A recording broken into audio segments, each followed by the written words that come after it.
In this next series of videos, I will be working on my Harley. So if you're really looking for Indian videos, this one may not be for you. But if you like motorcycles in general, you might enjoy this. So stick around and watch. What we've got here is a Harley Street 500. It's a 2016. I've got almost 17,000 miles on it now. And I've decided to upgrade the engine. I really liked the 500 engine. It gets really great gas mileage, and there's pretty much nothing you can do with the throttle that'll get you in trouble. It's, I had it dynoed. It was 36 horsepower at the rear tire, so I don't know, probably somewhere around 40 at the crank, maybe a bit better than that, but let's be conservative on that number. So recently I was browsing eBay and I came across somebody selling a 750 motor, and it was you know, I've been watching a couple of these on eBay, and they usually go for 1,600 to 2,500 for the engine. Harley wants 3,700 for the engine. So anyways, this one was at 715, and it had or best offer, so I went in there and I clicked the best offer button and I typed 650. And I was sitting there thinking, man, that's such a good deal even at 715. I should just jump on it and buy it, but I didn't. And amazingly enough, an hour later, they're like, offer accepted. I'm like, oh, okay. So I went ahead and bought it. It was 75 bucks for shipping. They shipped it freight, and it arrived a week and a half later, and on a nice pallet, wrapped up in tires and banded down to the pallet. It was really well packaged. So I got the engine. Came with the starter, some battery cable. Didn't come with the intake manifold. Didn't come with much of the cooling system. This is a water-cooled engine. So the big difference between the 750 and the 500 visually is the 500 has black fins on the engine, and I was hoping I could just swap those, and I almost can. The valve cover has half of the fins, so I could swap the valve covers, but then it turns out the cylinders have the other half. So on one side of this, it's a valve cover. See, you can see this dividing line. So this is the valve cover, and the fins on that side are on it, and on this one, this side's fins. So I could have like black fins, silver fins, black fins, silver fins on the other side, but yeah. So around Christmas time, I bought some street rod cams. I figured these would be a nice upgrade for my 500. Somebody in the Facebook group, goes by Luke Shifty Dave or Day or something like that, told me that the cam journals are a different size on the 500. Why the fuck? I don't understand that one. Although technically, since these are bigger, I could have just chucked them up in the lathe and turned them down at work. But luckily, they'll fit great in this 750. So between these and possibly shaving the head a little bit, I may pop these heads off. I'm kind of back and forth. I'd like to pop them off and shave them, and boost the compression. So the street rod has higher compression. It's also got better cams. So it's also got a better intake, but unfortunately Harley wants like 650 bucks for that intake. So I'm probably not going to go ahead and get that intake right now. Maybe someday I'll catch one on eBay and then I'll buy it and toss it on, but those street rods aren't selling very well, so there's very low chance I'll actually find one for sale on eBay. Whereas this engine's a 2015. It's going into a 2016 bike. There's virtually no change over the years. So but yeah, they sold really well 2015. They sold pretty well 2016, and then it seemed like everybody decided that these were not cool enough to be Harleys, and they've stopped selling very well. And I wouldn't be surprised if Harley discontinues it, especially with how badly this is the bike that Harley uses in flat track, and they are selling really poorly. So anyways, I'm going to start tearing into this thing. I've got to get the I've got to change the cams at the very least, and I'll probably go ahead and pop the heads off. Head gaskets are really cheap. They're like 22 bucks a piece. First up, we got to get this front cover off, and then the back cover. When I start getting deeper into this, I've got some gloves. I'll probably see me swap those on in a minute here. Alrighty then. Somebody remind me to put the clutch bracket back here.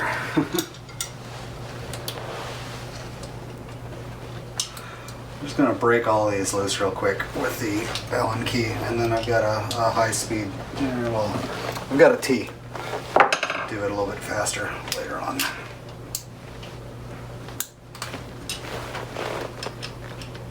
This engine, the auction on eBay said that it has 60 miles on it. 60, that's it. So apparently somebody got their nice new 750, dropped the clutch, and ran it around a pole or something, I don't know. Jumped out in front of a car, I don't know. The bike was totaled, so nice shiny new engine for me. My bike has 17, it's close to 17,000 miles on it. So it's going to be all nice and fresh.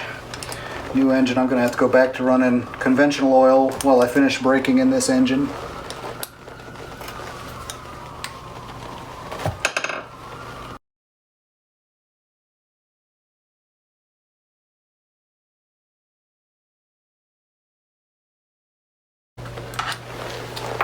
Alright, all the bolts are out. Now let's get this cover off. There we go. Don't really need to save this gasket. I'm going to buy a new one. Oh, yep. Can't save this gasket. It just tore in half. Oh well. So. Cool. So here we've got the clutch, the throwout bearing in the middle of it. Cool.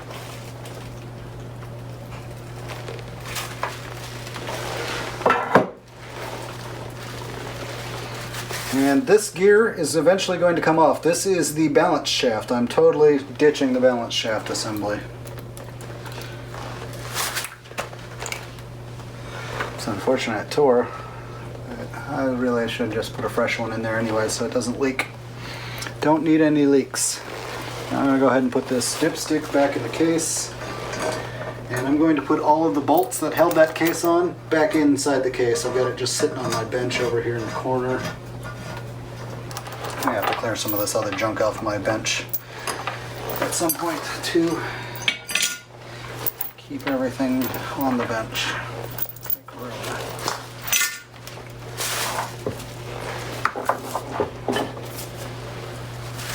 You can see the timing chain back here. This is the, I don't know, there's a gear here.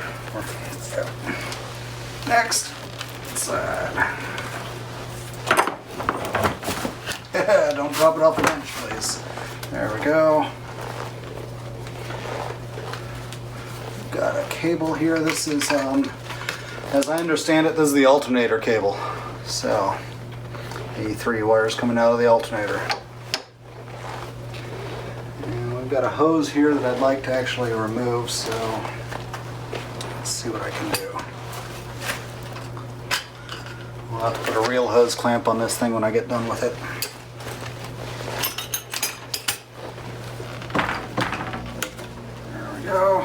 So this hose comes down to the water pump. The water pump's bolted onto the side of the engine here. And it runs into the bottom of the cylinders. These are the cylinders. This part right here is the cylinder. And like this part is the head, and I guess on this side the head goes up to here. But anyways, it pumps it into the cylinders. It comes up through the heads and then, and then out the heads and off to the radiator to come back to the pump over here. So, kind of an interesting, it's almost tacked on solution. There we go. You'd think if they're going to run this all externally, they'd pump it into the heads and then down into the cylinders. But no, they got it the other way around. Whatever. Looks like they tried to pull this off because this clamp was in all the way, and now it's halfway off, but then they decided not to. Interesting. Yeah, this can stay here because it's in the cylinders. If I decide to pull the heads, that hose is already off. I'll have to get that assembly off of the other engine. Okay, so here's the alternator wires.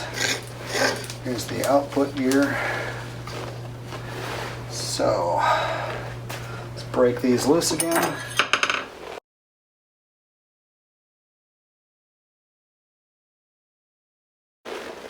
Alright, alternator. Come off. There we go.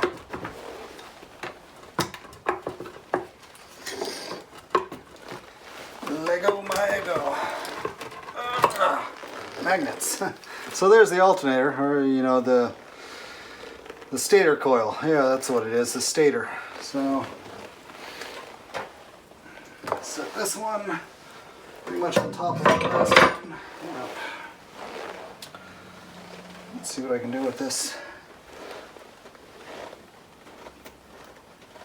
I left a little bit of a gasket behind right there. A little bit more gasket.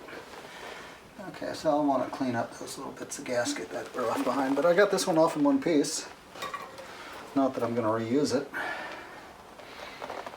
Alright, so this is the starter. Let's see if I can see that in the camera. Yeah. Starter gear comes out here, goes through this reduction. Here it's driving the crank. This is the alternator. Now we've got a pickup out here for the engine position sensing, and then the inside's all filled with magnets for the stator. It's made by Denso. Cool. Oh, dirty on the inside. Oh, black and gray. Oh, there are rags out here right now. So, let's position this a little differently. This right here is the balance shaft. And you can see it's got ball bearings, so it's not sleeve bearing. So I can remove this completely from the engine. I am going to have to pull this thing completely off to do it though, this bolt. So that's unfortunate, but don't think it's position sensitive, that this thing isn't missing any teeth. Oh, yeah, it is. It's missing teeth down here. So, I don't know, maybe there's a key. Maybe the service manual would be helpful right now. Oh well. So what I want to do is get that nut off, and then I can get this balance shaft out. Worst case, I can just remove the drive gear from the other side and then this thing won't do anything, but I'd rather just go for the whole weight savings while I'm at it. Alright.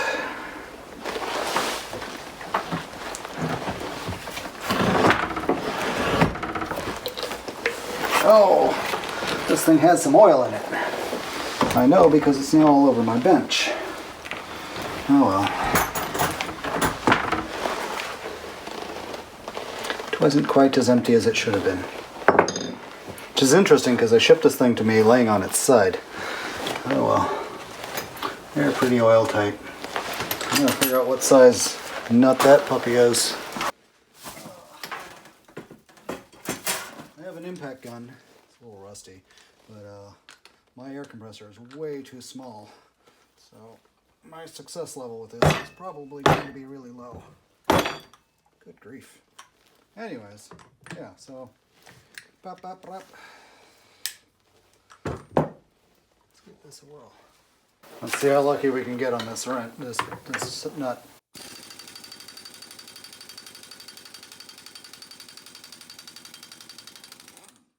Yeah! Tiny little compressor does the trick. I could see the thing turning, so I just kept hitting. It's cool.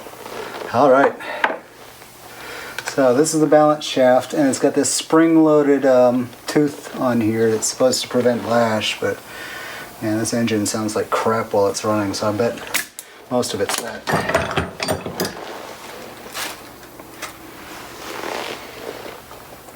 But getting it off might be interesting.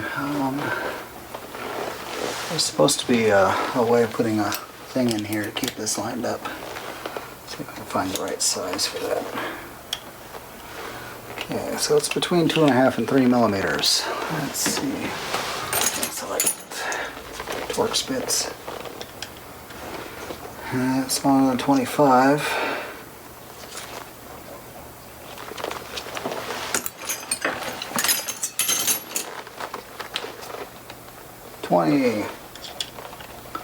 Okay, T20 fits. I don't know if it's deep enough to do the trick though. Okay, let's find something else.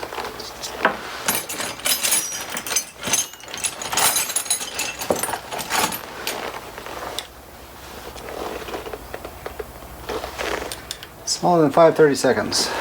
Drat.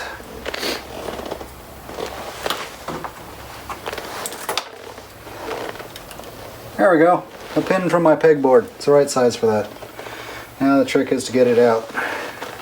Oh, well, that was easy enough. And the pegboard pin is now locked in there because, as you can see, there are 2 sets of teeth and they want to be misaligned.